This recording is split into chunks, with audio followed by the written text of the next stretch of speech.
Ang malawak na lupaing ito ay pag-aari ni punong Barangay Ruben Bundad ng Barangay Camagong, Tinambak, Camarines Sur.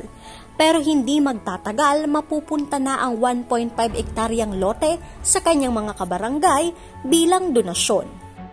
Si Kap Ruben ang re-elected barangay captain ng Camagong na nagsisilbi sa lugar sa loob na ng 20 taon. Likas talaga sa akin, sa kuya ang pagtabang.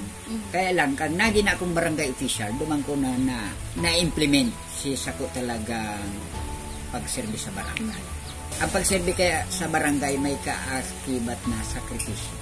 Kwento ni Kap Ruben, alam niya ang pakiramdam ng matinding hirap sa buhay. Wala siyang matirahan noon habang 2 sa 6 niyang anak ang may kapansanan. Naranasan ko 2 beses, 1987, kung paano kami pigpahali sa bakong may sa dirindara.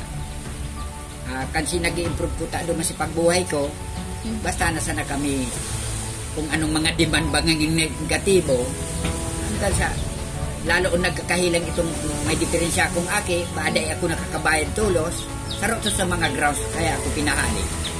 Makulog na maray sa buot ang araw gaya na kaya. Pero sa madaling sabi, garo na bagsakan ako kang kinaban.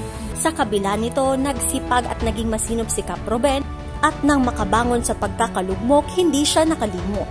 Katunayan nga ni, kung by percent, pero 60% ang naitao kong servisyo sa tao, 40% lang sa pamilya. Tama itong kasabihan na kung maserbi ka, prior mo na sa pagserbi sa tao, isa pamilya. Malapit sa eskwelahan ang lote na para sa mahigit 100 pamilyang benepisyaryo ng kanyang pamana sa barangay. Pagtutulungan na rin ng barangay ang mabilis na pagproseso ng mga dokumento para sa donasyon. Sabi ko last nang muna, nag-isip ako ng sarong bagay na itong legacy na garo dahil pwedeng malingawang kang tao ta. Anharong niya ako nagagaba kung anong klase. Ito talagang dahil mabura. Palibasa niya ako, daga, tamasakito niya ako.